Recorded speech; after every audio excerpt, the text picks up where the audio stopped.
If you're a pickleball player, you should know that USAP is making a couple updates to the official rules of pickleball. Here's everything you need to know about what's coming in 2025. Autographed pickleball paddles. You can now use autographed paddles in sanctioned tournaments as long as the autograph doesn't affect the surface of the paddle. This is great news for any major fanboys out there. Server position. This is a wording change in the definition of the server. To be honest, it's really confusing, but ultimately the meaning wasn't really changed. Especially if you're stacking, which is why most big tournaments will give you a first server bracelet to keep track. Serving changes. Drop serves can now be released from the paddle, but you have to let it fall with gravity. You can't impart any spin or power onto the ball. This isn't going to be a factor for most high-level players, as you'll never generate significant power off a drop serve anyways. Not ready signals. Players are now able to make a verbal call that they're not ready to begin play before the server serves. This can be done after the score is called, and you can use a verbal call such as stop or wait. If there's a ball approaching your court or any other potential obstruction, call it out. No one wants to roll an ankle or lose a point because some kid is chasing a ball across your court. Here's one you should know. Spectator line calls. Players should not ask for or accept line calls from spectators. The aim of this rule is to prevent arguments. Spectators don't always have the best perspective anyways. If you're getting hooked, the rules don't present you with any great options. You can either hook them back or just go for more conservative shots. Personally, if the other player is being reasonable,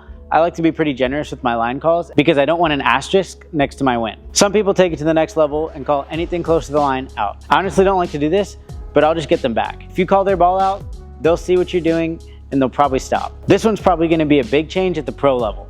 The volley rules. They changed the definition for what the volley is. The old definition is swing, contact, and follow through, but now it's just contact and follow through. It also clarifies that your partner can be in the kitchen while you hit the volley, so long as you two don't come into contact. This should help with the overhead issue, so long as you reestablish both feet outside of the kitchen before contact. If you still have issues boosting off of the kitchen line, try reading about spatial awareness. Calling a fault on your partner. The rules say that you must call a fault both on yourself and your partner as long as the fault is observed. And the fault must be called before the next serve. Be a good sport, foot faults are one of the easiest things to avoid anyways. Most of these changes are just to clarify the sporting etiquette around the game. Whether you're playing at open play or a tournament, just be cool. But how do you see these rules affecting your play?